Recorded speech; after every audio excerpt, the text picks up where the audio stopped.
2 years after Vela, the galaxy looked different. Admiral Jiwoo stood on the bridge of the UHSN Guardian, flagship of the Rapid Response Coalition.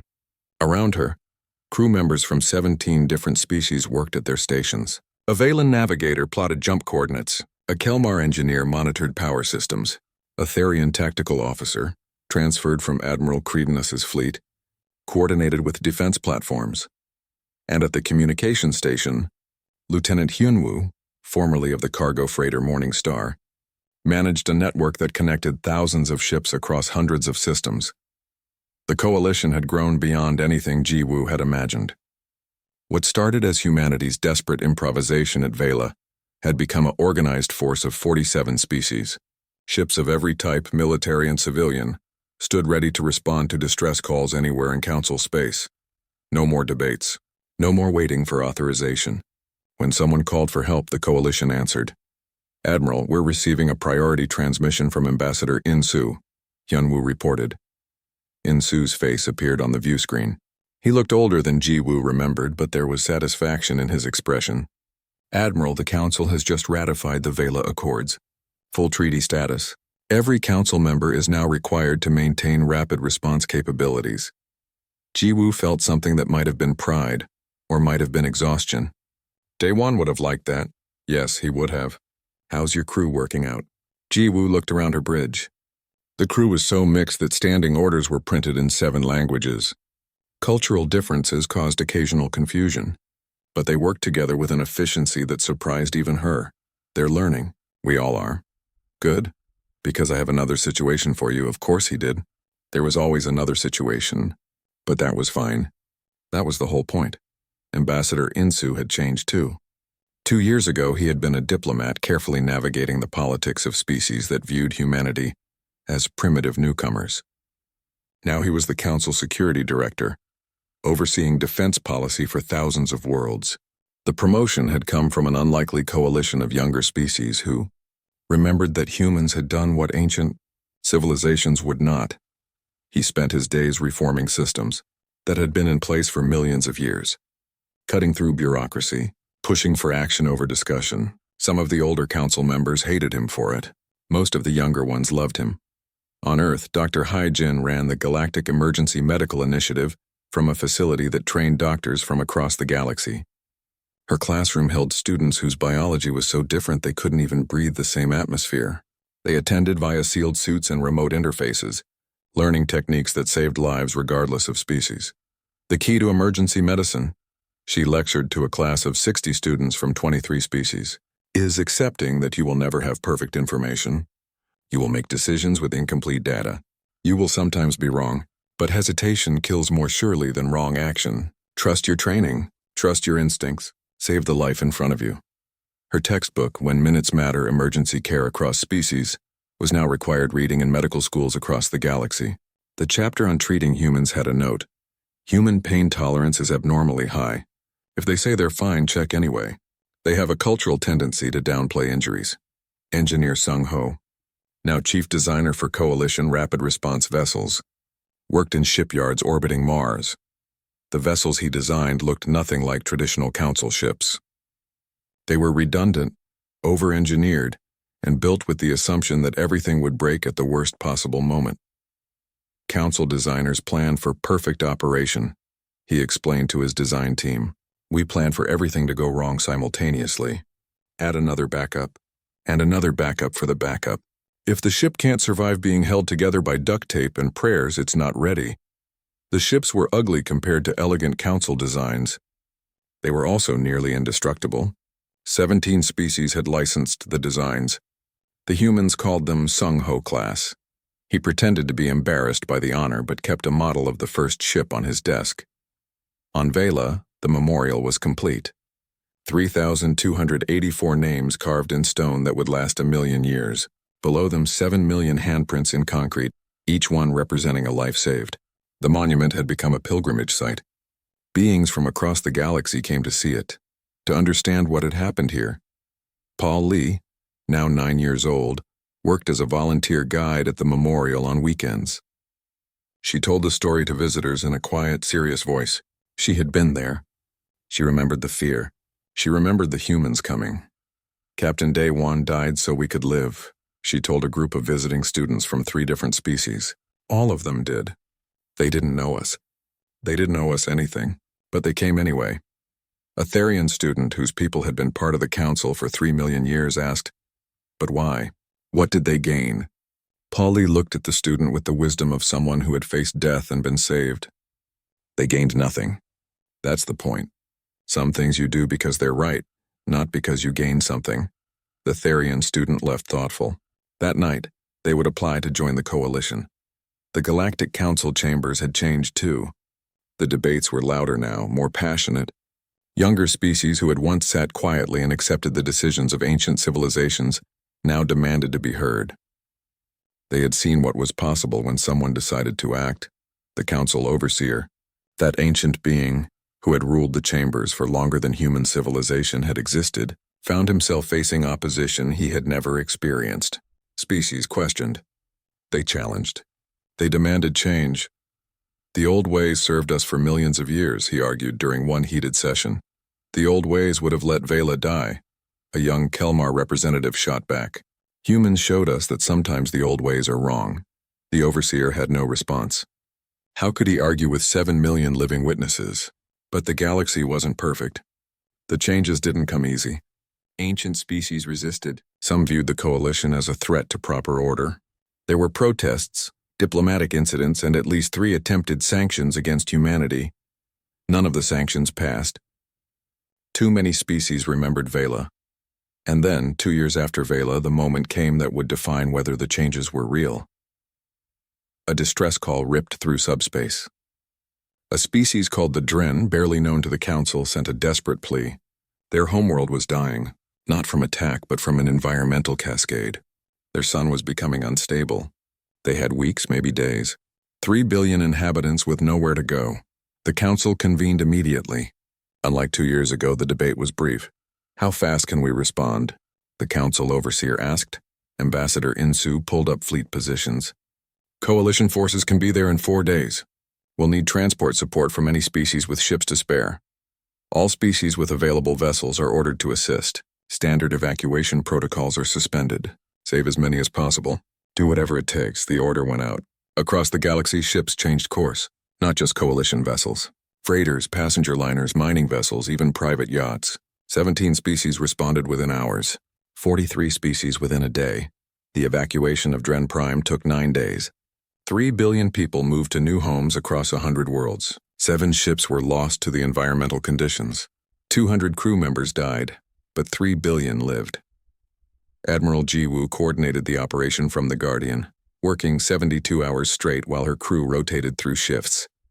At the end, when the last transport jumped to safety, she sat in her command chair and felt tears running down her face.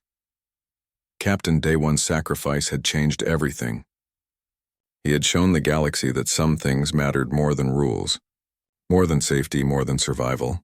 On the bridge, Lieutenant Taeyang, now captain of his own ship, the Remembrance, addressed his crew before jumping to help with the Dren evacuation. His ship was one of the new designs, built strong and redundant, ready for anything. 50 years ago, he said, looking at his mixed crew of humans and aliens, humanity was alone. We wondered if anyone would care if we needed help. Now we know the answer. We would care, and we taught the galaxy to care too. A young Valen officer trained by humans spoke up.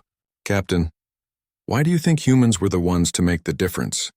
Taeyang thought about Captain Day One, who had chosen death over abandoning strangers, about Bora, who had given up her own escape to save refugees, about the 3,284 names on the memorial. We're not special, he said finally. We just decided that when someone says someone should do something, they mean us. The Remembrance jumped to faster than light travel, racing toward another world in need. Another chance to prove that civilization meant more than just survival. 100 years later, historians would study the Vela incident obsessively. They would analyze every decision, every tactical choice, every moment. They would debate what made humanity different, what drove them to such extremes of sacrifice. Most would agree on one thing. The exact moment the Galactic Council transformed from a bureaucratic alliance into a true civilization was when a single human ship. The news spread across the galaxy at the speed of light, carried by quantum communication networks that connected every council world. In meeting halls and council chambers, on ships traveling between stars and colonies scattered across 1,000 systems, beings of 100 different species received the same impossible report. Humans had saved Vela. Admiral Crenus of the Therian Third Fleet arrived at Vela 4 days late. His battle group, 12 massive warships representing some of the most advanced military technology in the galaxy, dropped out of faster-than-light travel ready for combat. What they found instead was debris, refugees, and a mystery that would haunt the Admiral for the rest of his life. The Ravager constructs were gone, destroyed. The orbital space around Vela was filled with wreckage, both Ravager and human. And scattered across 6 nearby systems were 47 human ships, most barely functional, all carrying refugees. Crenus stood on his command deck, his forearms crossed in confusion, his crystalline eyes trying to process what the sensors told him. His species had been part of the Galactic Council for 3 million years. They had seen civilizations rise and fall. They had studied warfare for longer than humans had existed. Nothing in their experience prepared them for this. "How many casualties?" he asked his tactical officer. "Human losses are 3,284 confirmed dead, 14 ships completely destroyed, 23 ships critically damaged. The remaining vessels are operational but barely. And the refugees? 7 million Valans evacuated successfully. Current survival rate is 98.6%. Crenus felt something he hadn't experienced in centuries. Shame. His fleet had followed proper protocols. They had advanced at regulation speed, gathered intelligence, prepared for coordinated military action. Everything by the book, and while they did everything correctly, humans had done the impossible. "Prepare a full report," he ordered quietly. "The Council needs to see this." On Vela's surface, survivors were beginning to emerge from shelters. The Ravagers were gone, their feeding interrupted and their forces destroyed. Cities were ruined, yes. Infrastructure was devastated. But the planet lived. The people lived. A young Valan named Paul Lee, no more than 7 years old by human standards, walked through the ruins of what had been her home. She clutched a stuffed animal that a human doctor had given her. Everything she knew was gone, but she was alive. She saw a human ship landing nearby. Not a military vessel, something called a cargo freighter. According to the translator implant the humans had given her, humans in work suits were unloading supplies. Food, water, medical equipment. Building materials. Polly approached slowly. A human woman noticed her and smiled. The woman knelt down to be at eye level, a gesture that Paul Lee understood instinctively as friendly. "Hello, little one," the woman said. The translator made the words understandable. "Are you okay?" Paul Lee held up a piece of paper. She had drawn a picture with crayons another human had given her. Crude stick figures, some tall representing her people, some shorter representing humans. The short figures stood between her people and scribbled black monsters. "You came?" Paul Lee said in her small voice. "You came when no one else would." The human woman's eyes filled with water. Paul Lee had learned this meant humans were feeling strong emotions. The woman pulled her into an embrace, gentle and warm. "Of course we came, sweetheart. Of course we did." The scene was captured by a news crew from a council media outlet. The image of a human comforting an alien child spread across the galaxy within hours. It would become one of the most reproduced images in galactic history. In the Galactic Council chambers, the emergency session had lasted 3 days. Ambassador Insu stood in the center of a vast amphitheater, surrounded by thousands of alien representatives. The council overseer, an ancient being whose species had existed for 10 million years, regarded him with something between curiosity and anger.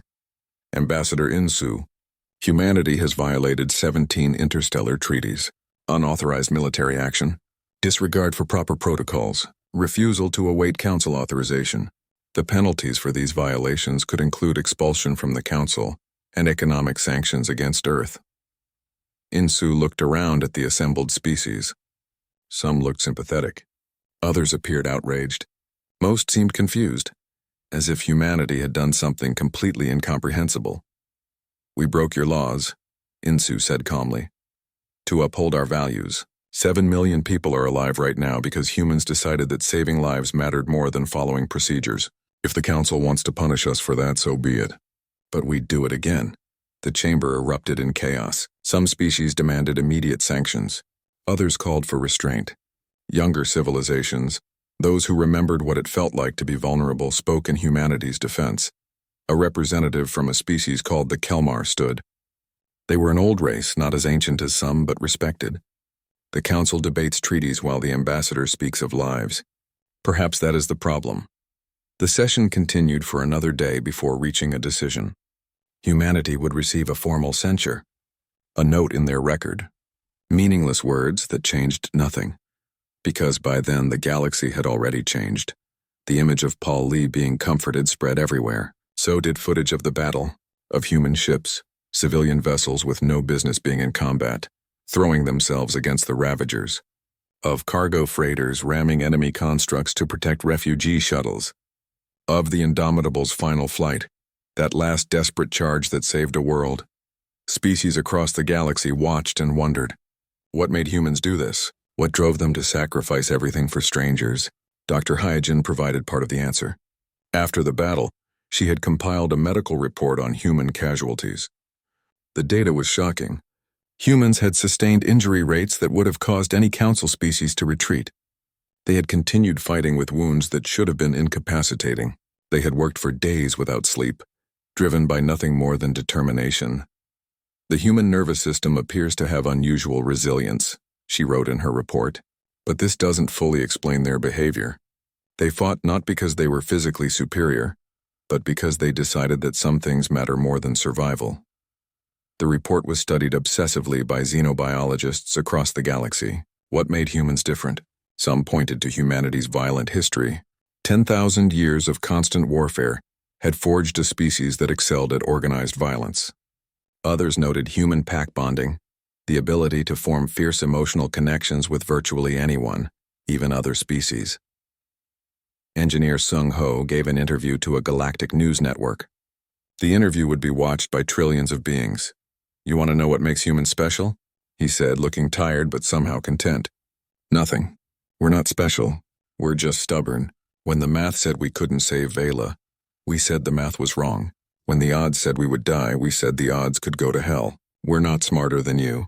We're not stronger. We just don't think numbers should decide who lives and dies." The interviewer, a being made of crystallized thought patterns, tried to understand. "But you knew you would likely die. The logical action was to preserve your own lives." "Sure. If you think logic is more important than doing what's right, we don't." 6 months after Vela, another distress call echoed through space. A mining colony in a remote system was under attack by pirates. The colony was small, barely 1,000 inhabitants, from a species that had no real political power in the council. The council convened to discuss response options. Before they could finish the debate, 17 species had already dispatched rescue fleets. Not just military vessels, civilian ships, cargo haulers, passenger liners, species who had seen what humans did and decided to follow their example. The pirates fled when they saw the armada approaching. The colony was saved without a shot being fired. The Galactic Council's bureaucracy began to transform. Proposals that had been stalled for decades suddenly gained momentum. The Vela Doctrine was formalized. Council members had a moral obligation to respond to distress calls. Not when convenient, not when politically advantageous. Immediately. Younger civilizations, inspired by humanity's example, demanded more changes. Why did protocols matter more than lives? Why did proper procedure take precedence over moral action? The questions had always been there, but now they had a voice. Smaller species, those often overlooked by the ancient powers, began approaching humanity with offers. Defense treaties, trade agreements, cultural exchanges. They had seen what humans would do for strangers. They wanted that kind of ally. Humanity overnight became a power broker in galactic politics. Not through military might or economic dominance, but through a simple demonstration of character. Admiral Krenus wrote a report that became required reading in every military academy in council space. The Battle of Vela, a case study in asymmetric warfare and moral courage. In it, he analyzed every decision the humans made, every tactical choice, every sacrifice. His conclusion shook military thinking across the galaxy. The humans won not because they had superior weapons or tactics, but because they had superior purpose. They knew what they were fighting for. We need to remember why we fight. The human fleet was chaos. Beautiful, wonderful chaos. Captain Bora of the cargo freighter Morning Star had been hauling grain between colonies when she heard the distress call. Her ship wasn't military. Her crew of 8 were merchants and traders, not soldiers. They had 3 mining lasers meant for asteroid work and exactly 0 combat experience. She had changed course anyway. Now she watched the Indomitable limp toward her position, the warship barely holding together, and she understood what she had volunteered for. Death, probably, but at least it would mean something. All ships, this is Commander Jiwoo of the Indomitable. The transmission came through. We're coordinating a mass evacuation. Freighters and transports prepare to receive refugees. Armed vessels form a defensive perimeter. We hold this position until every civilian is off that planet. Bora looked at her crew. They looked back at her. Young Hyunwoo, barely 20, who ran their communications. Old Jae-sung, who could fix any engine with spare parts and stubbornness. They were terrified. They should run. You heard the commander, Bora said. Convert Cargo Bay 2 for passengers. Strip out everything that isn't nailed down. I want space for at least 500 people. Captain, we can't fight, Hyunwoo said quietly. No, but we can carry. That's enough. Across the improvised fleet, 47 ships prepared for an evacuation that should have been impossible. Mining ships that could barely break orbit, coordinated with colony transports designed for peaceful settlement. A luxury cruise liner, the Stellar Dreams, opened its ballrooms and casinos to be converted into refugee centers. On the bridge of the Indomitable, Daewon and Jiwoo worked to organize the insanity. They had no authority over these civilian ships, no way to enforce orders. They could only ask and hope. Everyone answered yes. Captain, I'm receiving a transmission from the Galactic Council, the communications officer said. It's Ambassador Insu. The ambassador's face appeared on screen. He looked tired, angry, and somehow proud. Behind him, the council chambers were visible, filled with alien species in heated debate. Captain Daewon, the council is demanding you withdraw immediately. They're threatening sanctions against Earth. They're talking about expelling humanity from the council entirely. Understood, Ambassador. We'll comply after the evacuation is complete. Insu smiled. It wasn't a diplomatic smile. It was the smile of a man who had spent years being polite to people he couldn't stand. That's what I told them you'd say. They didn't like it. I didn't care. We're violating a lot of treaties, sir. We're saving lives, Captain. If the council can't understand the difference, then maybe we don't belong in their club. The transmission ended. Daewon felt a weight lift slightly. Whatever happened, Earth stood with them. The evacuation began in earnest. Shuttles ran constant flights between the surface and the fleet. The human ships couldn't land, but they could hover at low altitude while civilians were loaded by the hundreds. Every available space was converted to refugee housing. Dr. Hyojin's medical teams worked across multiple ships now. The luxury liner had an actual hospital, better equipped than anything the Indomitable carried. Injured Valens were transferred there, treated by doctors who were making up procedures as they went. Their blood chemistry is similar to ours, but not identical, Hyojin explained to a civilian doctor from the Stellar Dreams. This medication will work, but you need to reduce the dosage by 30%. Monitor their oxygen levels closely. The civilian doctor nodded, overwhelmed but determined. Around them, medical staff from various ships worked together, united by the simple goal of keeping people alive. On the surface, Minho's Marines had been reinforced by volunteers from the civilian fleet. Miners in environmental suits carrying industrial equipment, ship's engineers with cutting torches.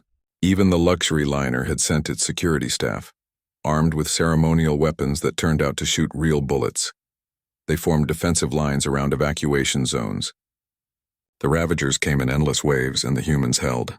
When they ran out of ammunition, they used explosives. When the explosives were gone, they used vehicles as battering rams. When the vehicles were destroyed, they fought with whatever they could find. A miner named Dong Hyun used his excavation mech to hold a choke point single-handedly. The machine was designed to break rocks, but it turned out to be excellent at breaking Ravagers too. He held for 6 hours, buying time for 3,000 civilians to evacuate. Before the mech's power finally died, he walked away on foot, leaving the destroyed machine behind, and asked for another assignment. Above the planet, the Ravager carrier closed in. The massive construct fired constantly, energy beams tearing through space. The human fleet scattered like fish before a shark, never staying in one place, always moving, impossible to pin down. Captain Bo-Ra found herself flying evasive maneuvers in a freighter that handled like a drunk whale. Explosions bracketed her ship. Her shields designed to stop micrometeorites were utterly useless against military-grade weapons. Captain, we're taking damage to the aft section. Jae-sung called from engineering. Can you fix it? Not while we're in combat. Then fix what you can and ignore the rest. A massive explosion lit up space nearby. The mining vessel Iron Fortune had been hit directly. The ship broke apart, atmosphere venting in frozen clouds. Escape pods launched frantically. This is Morningstar, we're moving to pick up survivors, Bo-Ra announced. Negative, Morningstar, Jiwoo's voice came through. You're loaded with refugees. Get them to safety. Bo-Ra looked at her sensors. The escape pods were drifting into a debris field. The Ravagers were swarming toward them. Those people had maybe 5 minutes. She made a decision that violated every order she'd been given. Hyunwoo, emergency broadcast to all refugees. Tell them to brace for extreme maneuvers. Jae-sung, give me everything the engines have. Captain, what are you doing? Saving everyone we can. The Morningstar dove toward the escape pods. Bo-Ra flew like she was running blockades again, like she was 20 years old and immortal. The freighter twisted through debris, shields sparking, hull groaning. Ravagers swarmed around them, weapons firing. They scooped up 3 escape pods, 14 crew members from the Iron Fortune. Then the Morningstar's port engine exploded. The ship spun out of control. Alarms screamed. Fire suppression systems engaged automatically. Bo-Ra fought the controls trying to stabilize, but they were falling toward the planet's gravity well. All hands abandon ship, she ordered. Get the refugees to the escape pods. Captain, we don't have enough pods for everyone, Hyunwoo shouted. Bo-Ra did the math in seconds. 500 refugees plus her crew. 300 escape pods. Someone wasn't making it. Crew stays. Refugees go. That's an order. Her crew stared at her. Then, without argument, they began herding terrified Valons toward the escape pods. The civilians didn't understand what was happening. They didn't realize the humans were giving up their own escape to save them. The escape pods launched. Bo-Ra watched them go, feeling oddly calm. She was going to die, but 500 people would live. That seemed like a fair trade. Then the stellar dreams appeared beneath them like a miracle. The luxury liner, massive and elegant, positioned itself directly in their path. The Morningstar crashed into the liner's landing bay in a screech of tortured metal. They survived. Somehow, impossibly, they survived. The battle raged for 18 hours. 14 human ships were destroyed. 3,200 people died, but they evacuated 7 million Valons. 7 million lives saved. Then the long-range sensors picked up something new. Another Ravager construct was entering the system.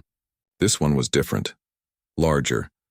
The readings made no sense until Tae Yang cross-referenced them with the database. Captain, the young officer's voice was barely a whisper. That's a Ravager dreadnought, planet killer class. If it reaches Vela, it will crack the world apart. The human fleet was shattered, ammunition depleted, ships held together by hope and improvisation. They had nothing left to fight with.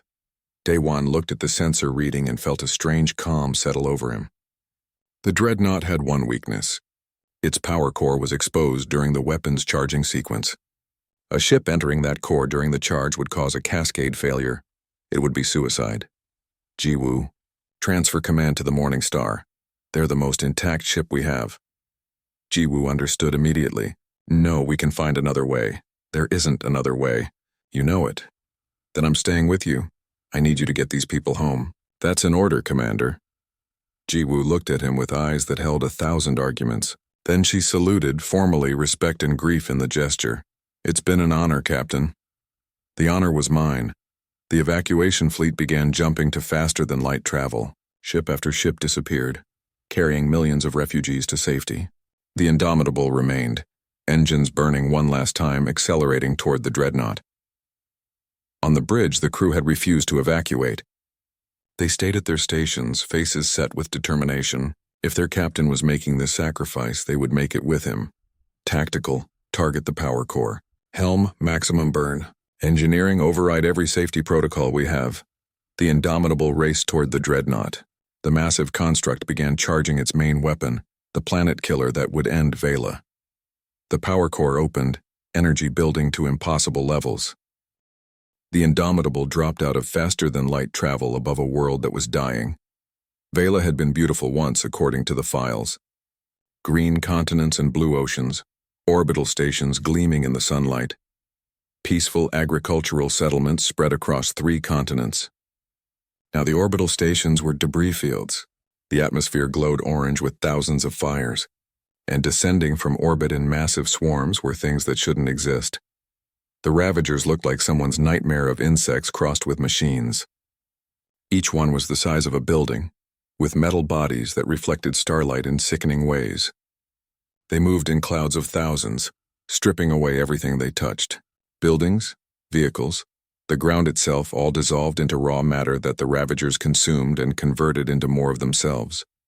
Sweet mercy, Tae-Yang whispered from Tactical. Day One forced himself to look at the numbers instead of the horror. 8 million civilians down there. The Ravagers had been feeding for at least 6 hours based on the destruction patterns. The major cities were gone.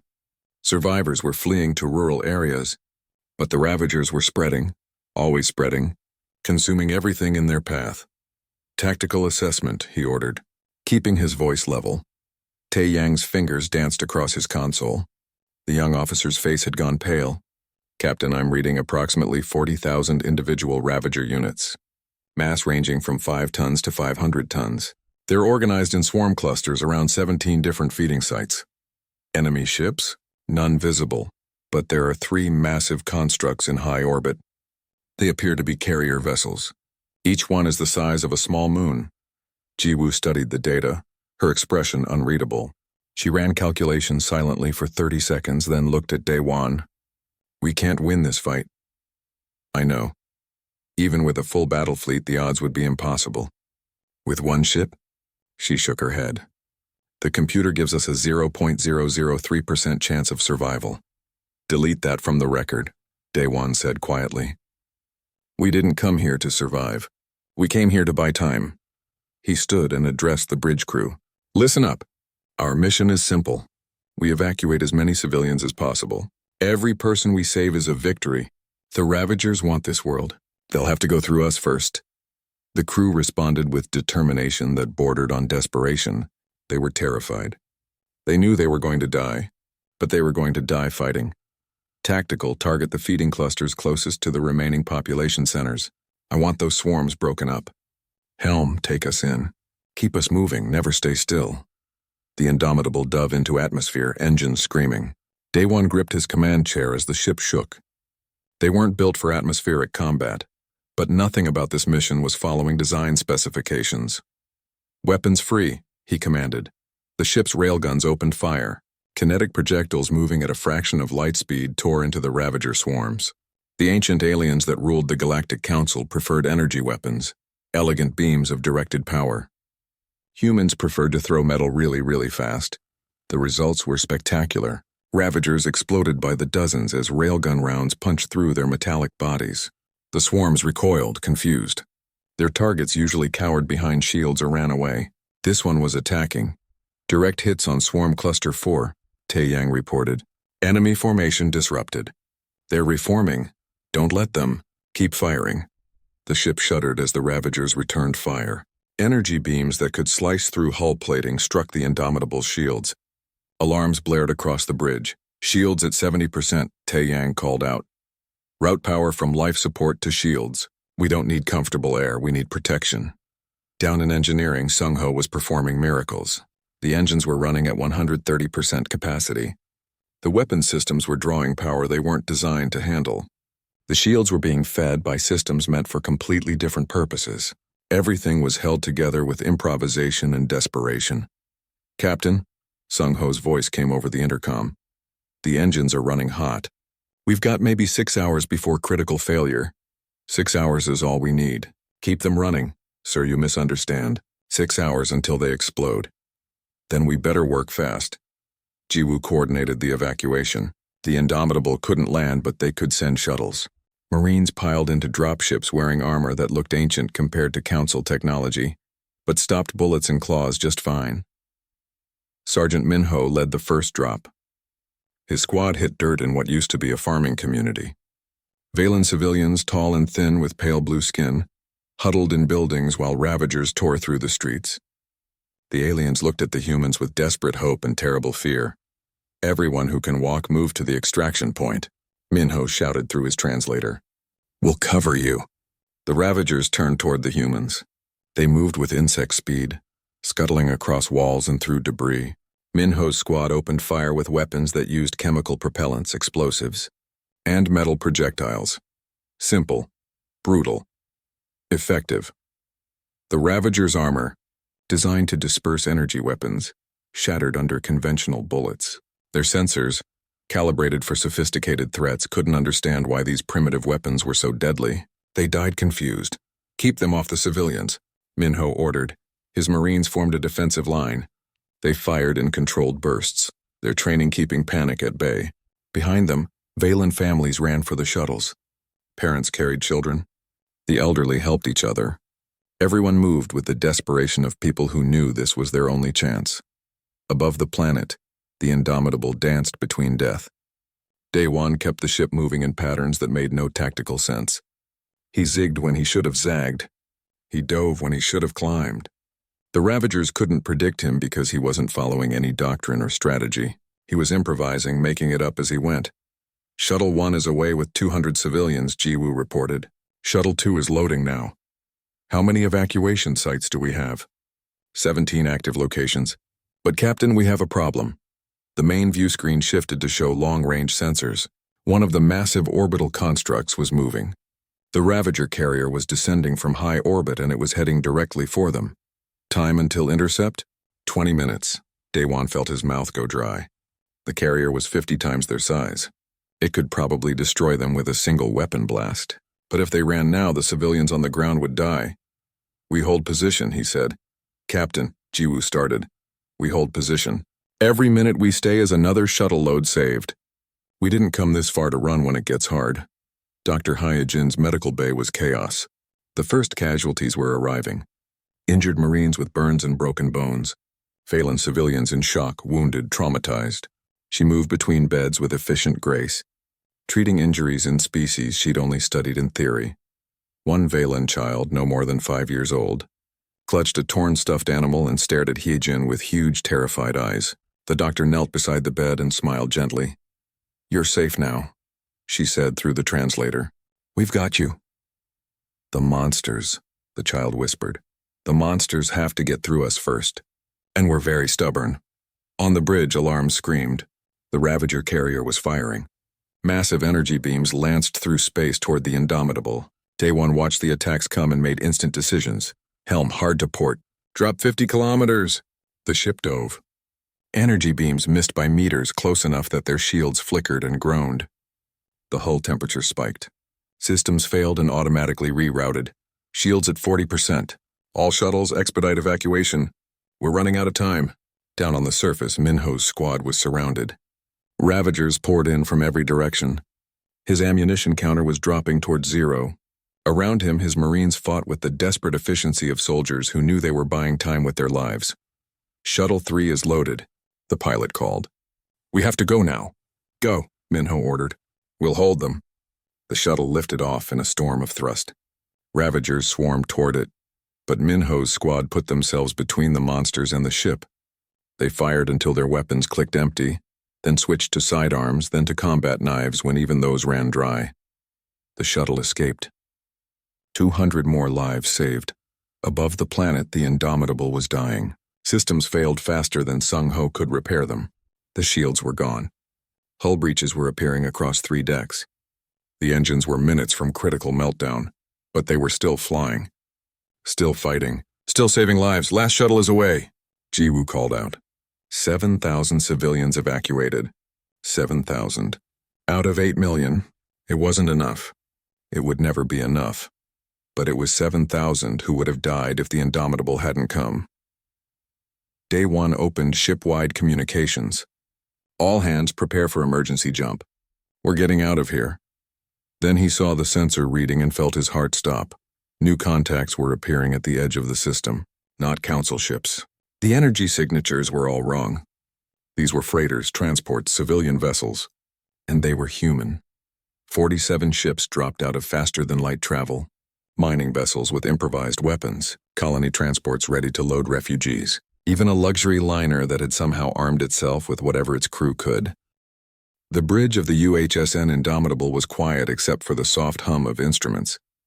Captain Daewon sat in his command chair, reviewing supply reports with the enthusiasm of a man doing taxes. 3 weeks of deep space patrol had turned his crew into a well-oiled machine of boredom.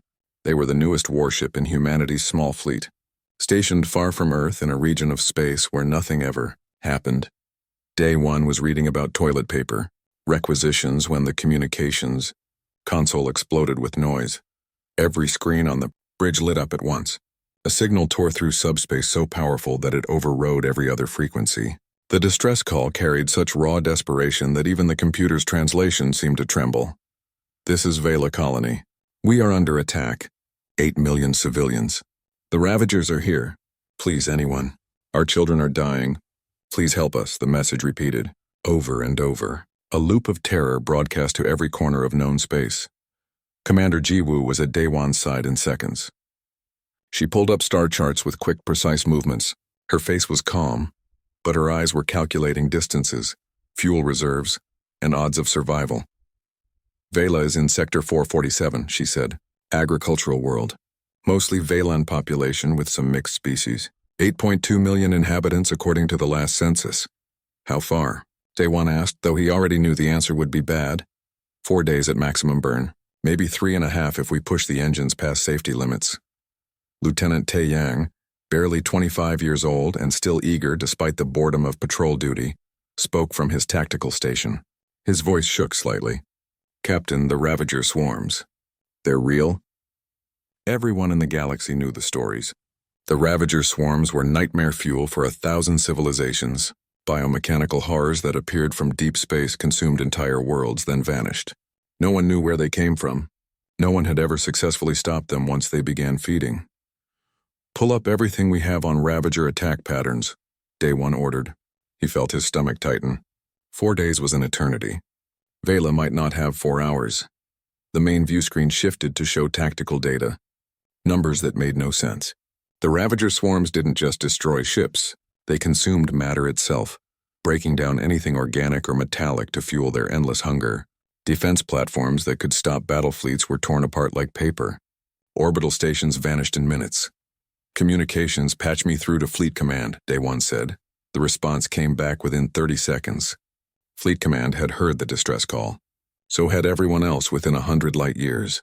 The Galactic Council was meeting an emergency session right now to discuss response protocols. Estimated response time from Council forces? Jiwoo asked the communications officer. 12 days, Commander. The nearest Council battle group is the Therian 3rd Fleet under Admiral Kreenas. They're en route but following standard approach vectors. 12 days. The number hung in the air like a death sentence. Daewon pulled up the Council's official response. It scrolled across his screen in the cold language of bureaucracy. Evacuation protocols would be followed. Risk assessment was ongoing. Military intervention required a majority vote from all Council members. Estimated timeline for authorization, 6 to 8 days. By then, Vela would be a dead rock floating in space. They're going to let them die, Taeyang whispered. He looked sick. Jiwoo didn't respond. She was still working her console, running calculations that Daewon suspected he didn't want to know about. When she finally looked up, her expression was carefully neutral. We're the closest ship, she said quietly. Not just the closest human ship. The closest ship of any species. Daewon stood up from his command chair. He walked to the main view screen and stared at the stars. Somewhere out there, 8 million people were watching the sky and hoping someone would come. Somewhere out there, children were crying while machines tore their world apart. Humanity had been part of the Galactic Council for 30 years. 30 years of being treated like ignorant newcomers. 30 years of being told to follow protocols, respect procedures, and accept that older civilizations knew better. 30 years of swallowing pride and playing nice. And now those older, wiser civilizations were going to debate for 6 days while millions died. Captain, Jiwoo's voice was soft. She stood beside him now, close enough that only he could hear. If we change course, we violate about 17 treaties. Fleet Command will court-martial you. The Council will demand our recall. Earth might even disavow the action. I know. We'll be alone. No support, no backup. Just us against a force that has destroyed civilizations a million years older than ours. I know that too. Jiwoo smiled. It was a small, sad smile that said she understood exactly what he was thinking. Good. I'd hate to think I was following a captain who couldn't do basic math. Daewon turned to face his bridge crew. They were all watching him. Young faces, most of them. Humans who had grown up dreaming of the stars, who had joined the fleet to explore and protect and make humanity proud. They knew what he was about to order. He could see it in their eyes. Helm, plot a course to Vela, maximum burn. Push the engines past the red line if you have to. Sir, yes, sir. Tactical, I want every weapon system online. Everything we've got. If it can shoot, explode, or be thrown really hard, I want it ready. Aye, Captain. Engineering, talk to Sung Ho. Tell him we need 4 days of power and 3. Tell him I don't care how many regulations he has to break. The response came back immediately over the intercom. Engineer Sung Ho's voice was cheerful. Captain, I've been waiting my whole career for an order like that. The engines will hold, probably. Daewon looked at Jiwoo. She nodded once, then moved to her station and began organizing the ship for combat. Around the bridge, his crew worked with focused intensity. They were scared. He could see it in the way their hands shook slightly, in the way they kept glancing at the distress call still playing on repeat. But they didn't hesitate. Not one of them suggested turning back. Captain, the communications officer said, "We're receiving a transmission from Fleet Command. They're ordering us to maintain current patrol route and await further instructions." "Acknowledge the message," Daewon said calmly, "then ignore it." The Indomitable's engines flared to life, burning brighter than they were designed to. The ship accelerated, pushing past safety limits, racing toward a dying world at speeds that made the hull groan. In the medical bay, Dr. Hyojin began preparing for casualties. She pulled up Valen physiology on her screens, studying alien biology she'd only read about in textbooks. Around her, medical staff worked in controlled chaos, setting up emergency triage areas and stocking supplies for injuries they couldn't yet imagine. 4 days to Vela. 4 days to plan a battle against an enemy that couldn't be beaten. 4 days to figure out how to save 8 million lives with one ship and a crew of 300. The distress call continued to play. "Please help us. Our children are dying, please." Captain Daewon sat in his command chair and began to plan. Behind him, the stars stretched into lines as the Indomitable rushed toward impossible odds. They were coming. It didn't matter that they were outgunned. It didn't matter that they would probably die. It didn't matter that the rest of the galaxy was content to let Vela burn. Someone had to answer the call, and if the galaxy wouldn't do it, then humanity would.